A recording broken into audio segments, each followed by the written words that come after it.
Natalia Bonner. I'm so excited to be here today and share, of course, another fun machine quilting video. So this cool design that I'm going to be sharing with you today is one that I'm actually quilting on my new class sample. So the new class is called Let's Stitch a Year of Quilt Blocks, specifically the double T. So what does this mean? Well, this is a class where I teach you step by step how to machine quilt 12 different versions of the double T quilt block. So it's the sampler over here. It's a really fun quilt. It's a great way really to expand your own machine quilting library through this whole year-long series, Let's Stitch a Year of Blocks. I'm teaching over 156 new machine quilting designs on these traditional quilt blocks. So great way to, like I said, really expand your quilting library. You can learn all about this stitch along over on our website, pieceandquilt.com.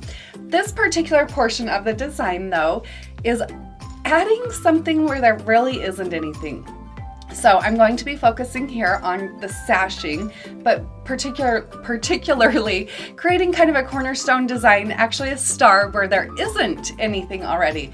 It's kind of a faux trapunto, but really just playing with your machine quilting to add secondary designs. So a few things that I'm using that really help me achieve this particular design. I love using the So Fine thread. On this quilt, I'm using color number 402.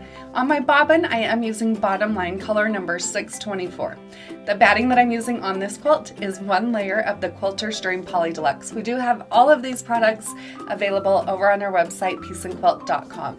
Also, to do my marking, I'm going to be using the blue Mark Be Gone marker. That's what I love to use when I do my markings. One little warning though, make sure you never get heat on those markings until you have the ink completely removed from your quilt.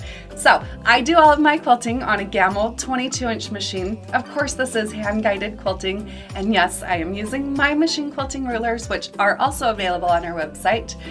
Alrighty, friends, I am so excited about this design. Let's hop over to my machine and let's get stitching.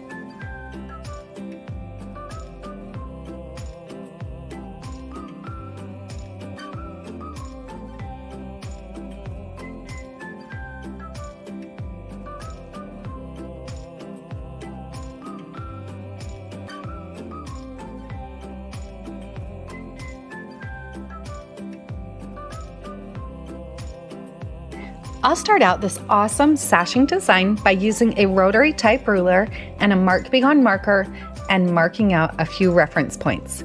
This border here is about 2 inches wide. Because of that, I am going to measure on all 4 sides of this intersection, so where my blocks come together, and mark a reference point that's 2 inches out. If my sashing were 2.5 inches wide, then I would mark a point that's 2.5 inches, and so on. Once I've marked that first point, now I'm going to use my blue Mark Be Gone marker and mark a diagonal line from one point across to the opposite point. Now from there, I'm going to add a second line that comes from that second marked point, but this time that line will intersect with my previous line. I'm going to repeat that on all 4 sides of this little star that I'm going to create. Make sure when you do this that all of your lines go in the same direction.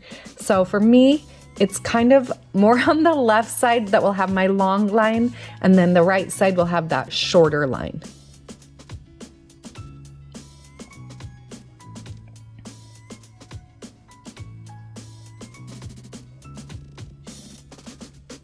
Now that I have those reference lines all marked out, I'm ready to begin quilting. I do all of my quilting using a Gamble 22-inch machine. This is hand-guided quilting. My stitch length is set at 12 stitches per inch. I'm using the mini 4-in-1 machine quilting ruler here, and the thread that I'm using is So Fine, color number 402. So I'm quilting this on this class sample for my upcoming class, the double T. It's a part of my year-long series, Let's Stitch a Year of Blocks.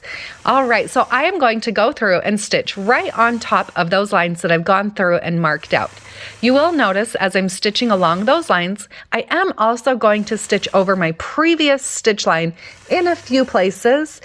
I am using that So Fine thread here, and because I feel pretty confident that I can stitch over my initial thread lines a few times and still end up with really great success. I don't feel like I have a lot of buildup or bulk that's created with this So Fine thread. So I'll work my way all the way around all of those marked lines. When I get back to the point where I started, I'm actually going to now travel and create a block, a square, in the section where those 4 blocks come together. Once I've created that square, I am going to fill that square in with a heavy filler. I've chosen to quilt swirls here. The reason I've chosen to quilt swirls, in the rest of my sashing, I'm quilting pebbles as my background filler. Whenever I'm creating a design like this that's kind of a faux trapunto, I like to use heavy fillers around the large open spaces. That really helps the design stand out. And by using something different in the center from what I'm using as my background filler, it creates a little bit of extra interest and I feel like really makes the star finish nicely. Now, once I have that star complete, I'll travel and I'm going to now go and start filling in those sashings with some pebbles. I love machine quilting pebbles. They're so much fun. So I'm going to work my way here just around a few portions of each of this star with those pebbles. Regularly, I would just work my way across my quilt, but I wanted to show you what this block will look like when it's all complete.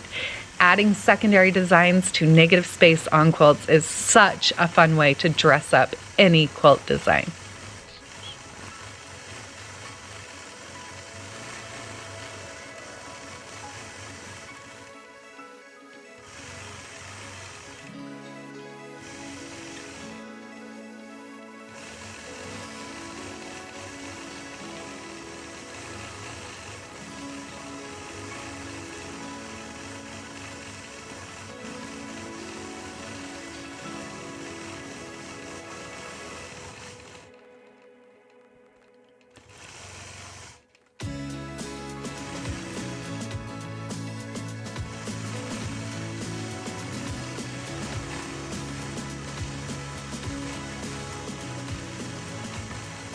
Once I've filled in all around that star and I have my design all complete, then I will use my misting spray bottle and mist away all of my blue markings. After my quilt's dried, I'll have a beautiful star design that comes to life. I hope you all found a little bit of inspiration from this awesome design. Make sure you do register for this fun class online on our website, peaceandquilt.com. Have a great day, everybody.